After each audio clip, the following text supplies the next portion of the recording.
Ninyi wanawake, ni nani aliyewaloga? Naomba mfuatane na mimi katika hiki kisa cha kusisimua cha mama huyu aliyeweza kuharibu kazi ya mmeo kwa sababu ya ujinga aliyohendekeza. Kwanza nichukue nafasi hii kuwashukuru kwa jinsi ambavyo mmekuwa mkinifuatilia na kunipa support zenu nyingi sana. Kwa kweli nawashukuru na nawapenda sana. Lakini leo hii ninahitaji niwaletee kisa cha mama mmoja aliyeweza kuharibu kazi ya mume wake kwa sababu ya ujinga.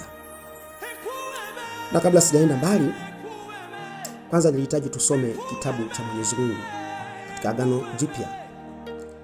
Wakolosai 3 mstari ule wa 18 anasema, enyi wake watiini waume zenu kama ipendezavyo katika Bwana. Sasa nini maana ya utii? Utii ni pamoja na kutekeleza yale makatazo unayoambiwa na mume wako. Na mimi leo nilihitaji nizungumzie hasa katika swala zima la simu za mkononi. Ndugu zangu, simu za mkononi hizi zimekuwa ni kizungumkuti sana. Zimeharibu kazi za watu, zimeharibu ndoa za watu, zimeharibu mahusiano ya watu, lakini pia zimeharibu binadamu wa binadamu wenyewe. Huyo bwana alipigiwa simu na bosi wake akamwambia, bosi, niko njiani nakuja kazini.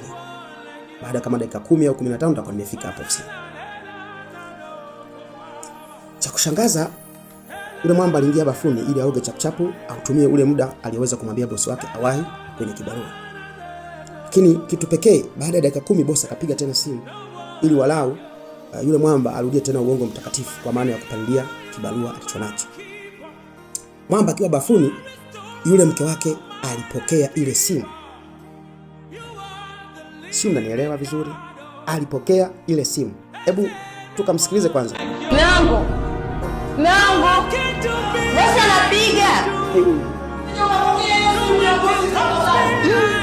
Ukuta ni mwanamke wake kumsema bosi. Halo. Mimi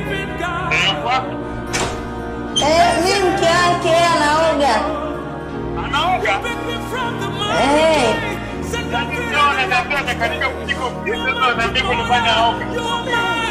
Bosi samani bosi.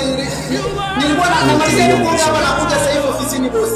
Inasikitisha, inahuzunisha na inatia ukakasi sana. Unaona kabisa analalamika, anasema huko shamba kazi inabidi tunipe mimi nitakuwa nimeshafika ofisini. Analalamika, anasema huko shamba huko njiani. Hapo hujafika. Bosi samani nyumbani na simu hapa mke wako. Tayari mwamba amepoteza kazi. wewe nimekwambiaje kuhusu hiyo simu? Sasa mimi nitaki na kitu kingine. Nimekwambia sana kupokea hiyo simu. Mimi nilijua fanya ni watoto wa 2000. Sikia. Watoto wa wanawake wa sasa. Nimeshafukuzwa kazi na wewe kufukuza. Chukua ndio unavyofukuza bana. Mzangu ni watu wamesoma. Hata na ndugu zao. Watu wana masters zao. Lakini tuko mitaani tunapiga bodaboda, tunasukuma mkokoteni, tunauza machungwa. Sikoba tunapenda hasa mimi kazani.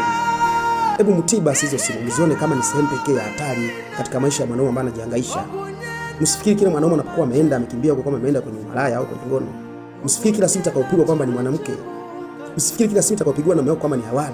Hapana. Hebu okopa simu. Hizo simu ndio sisi zinatufanya kwa namna moja au nyingine tupate mkate ambao utatuendeleza kula kila siku na ninyi ambao ni wake zetu. Hebu sasa ona. Angalia mambo yanaweza kumpata mshikaji. Tayari amepoteza kibarua, maskini ya Mungu. Kisa tu ametumia uongo ili kusudi aweze kunusuru kibarua na wahi kule kwenye majukumu. Lakini katika mazingira ya ovyo, yeye mwanamke tu aliona mambo yamesaidia bosi, akasema huyu ni bosi. Akapokea ili basi asikilize hata sauti ya Mungu. Maskini ya Mungu. But it's just true. Ni bosi.